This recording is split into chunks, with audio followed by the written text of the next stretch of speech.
Quelle est la recette secrète du meilleur téléphone pas cher? Apple et Samsung semblent croire qu'ils l'ont compris en lançant des milliers de gammes avec un prix similaire à quelques jours d'intervalle. Cependant, la Samsung Galaxy A51 et l'iPhone SE 2020 empruntent des chemins très différents pour atteindre ce prix bas. Pour le nouvel iPhone SE 2020, c'est une histoire de performance haut de gamme. La Samsung Galaxy A51 quant à lui vise à offrir un grand écran et un design moderne, mais au détriment de processeurs rapides ou d'une qualité de caméra exceptionnelle. Voici comment ces deux téléphones à 399 $ se différencient.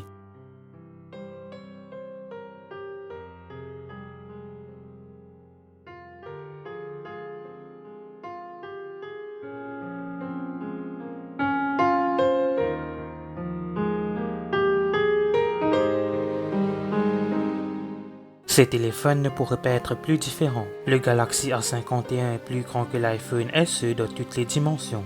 Il mesure près d'1 pouce de plus. L'écran du Galaxy A51 est de 6,5 pouces, avec des bordures extrêmement minces. L'iPhone SE est de 4,7 pouces avec un design de 2014. Le Galaxy A51 arbore également un capteur d'empreinte digitale optique à l'écran et une prise casque qui n'est d'ailleurs sur aucun iPhone récent. Cependant, l'iPhone SE présente certains avantages par rapport au Galaxy A51.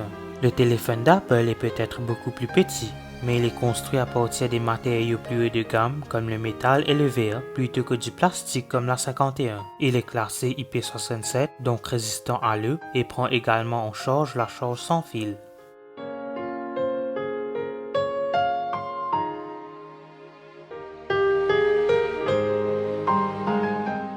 La Galaxy A51 a 4 objectifs. Normalement, vous pensez que cela a des avantages combinés d'Apple en ce qui concerne les photos, mais ne sous-estimez jamais la puissance d'un très bon appareil photo par rapport à une poignée d'appareils photo moyens.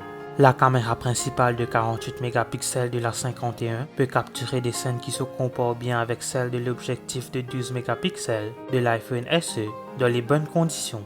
Les deux téléphones fournissent une quantité saisissante de détails dans leurs photos, mais la 51 bénéficie du profondeur de champ offerte par le mode Live Focus de Samsung ainsi que du capteur de profondeur de 5 mégapixels du téléphone. L'iPhone SE 2020 ne peut prendre que ce genre de portrait sur des personnes et non sur les objets. Cependant, lorsqu'il y a moins de lumière, la qualité photo de la 51 tombe d'une falaise.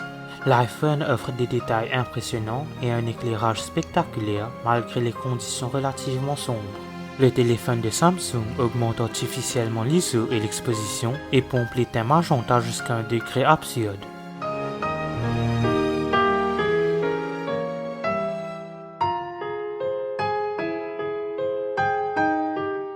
La puce A13 Bionic de l'iPhone SE est la même que celle de l'iPhone 11 et de l'iPhone 11 Pro et sans surprise, elle est plus puissante que le processeur milieu de gamme Exynos 9611 de Samsung dans le Galaxy A51. Vous pouvez ressentir la différence de performance lors des utilisations régulières. Les applications sur la 51 prennent parfois 2 ou 3 secondes pour s'ouvrir, l'appareil photo peut avoir de la peine à changer de mode, les jeux ne sont pas aussi nets et les animations de défilement ou de balayage sont saccadées quand elles doivent être fluides.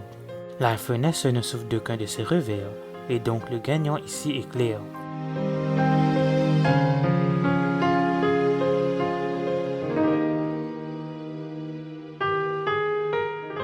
La batterie de 1821 mAh de l'iPhone SE est moins que le 4000 mAh à l'intérieur du Galaxy A51. Et pourtant, les deux téléphones ont fonctionné de manière identique dans le test de batterie personnalisé de Tom's Guide.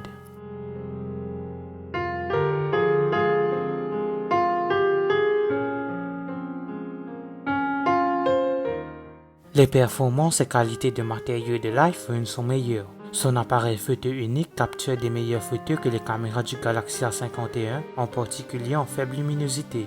La 51 est plus difficile à recommander que l'iPhone SE, en raison de son processeur. Cependant, si le petit écran de l'iPhone 11 n'est pas fait pour vous, ou si vous voulez vraiment un écran OLED pour profiter des jeux et des films, ou une prise casque pour écouter de la musique, le milieu de gamme de Samsung est un choix décent. Merci d'avoir regardé cette vidéo, n'oubliez pas de la liker, de la partager et n'hésitez pas à vous abonner. N'oubliez pas d'aller liker ma page Facebook, de me suivre sur Twitter et Instagram et d'aller me soutenir gratuitement sur YouTube, les liens seront en description.